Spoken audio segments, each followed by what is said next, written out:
On vous reproche de quoi? Merci pour la question, papa. D'abord, nous avons fait ça. Mbote na bandeko na nyonso.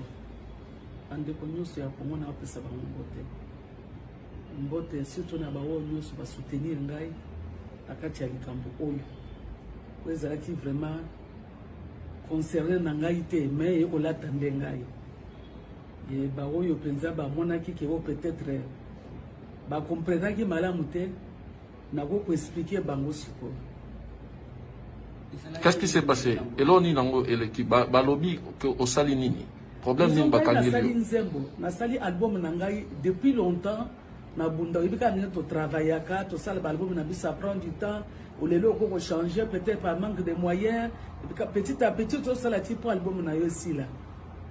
Na sali album na ngai sili na bisa kinzembo nzambe ko remercier nzambe ndenge vraiment et nazaki malade nzambe abateli ngai vraiment sauver ngai.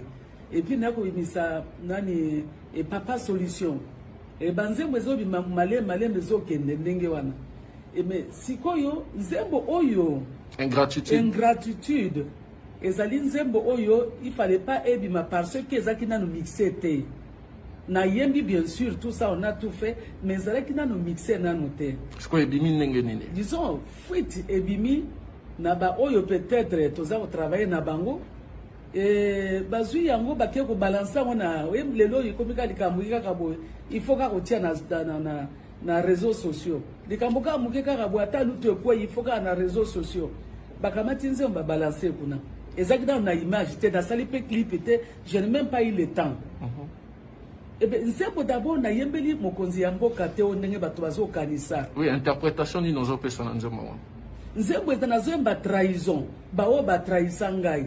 J'ai beaucoup fait. Ezala ba camarade, ezala ba auto sala na bango misala, ezala ba ona lança.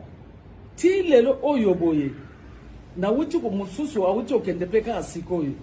Mais ezali problème où ezako choquer ba ba kimanga et tout ça. On vous reproche de quoi?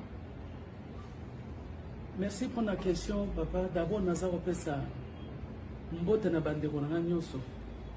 Andeko nyonso ya Kongo na opesa ba mbote surtout na bawo nyonso ba soutenir ngai akati ya likambo oyo kweza laki vraiment concerné na ngai te mais yeko latande ngai ye ba oyo penza ba monaki ke o peut-être ba comprendre ki malamu te na ko expliquer bango siko.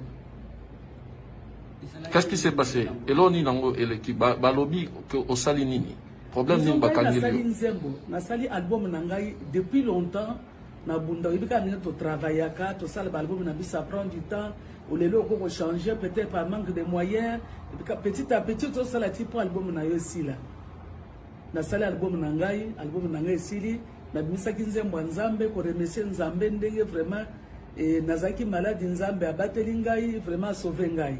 Et puis nako imisa nani et papa solution et banze mwezo bi malé mezo kende ndenge wana et mais sikoyo nzembo oyo ingratitude ezali nzembo oyo il fallait pas ebima parce que ezaki nanu mixé te na yembi bien sûr tout ça on a tout fait mais ezalaki nanu mixé nanu te siko ebimi ndenge nini disons fuite ebimi na ba oyo peut-être toza travailler na bango et bazui yango bakie ko balancer ona lelo ikomika likambuka kabo il faut ka kotia na réseaux sociaux likambuka mukeka kabo ata luto kwa il faut ka na réseaux sociaux bakamati nzemba balancer kuna exactement na image te da sali pe clip te je n'ai même pas eu le temps et ben nzembo d'abord na yembeli mokonzi yango kate ondenge bato bazo kanisa oui interprétation ni nozo persona nzembo nzembo etanazo mba trahison bawo ba trahisangai. J'ai beaucoup fait. Ezala ba camarade, ezala ba auto sala na bango misala, ezala ba ona lança. Ti lelo oyo boye. Na wuti ko mususu awuti okende peka asikoyo. Mais ezali problème où ezako choquer ba kimanga et tout ça.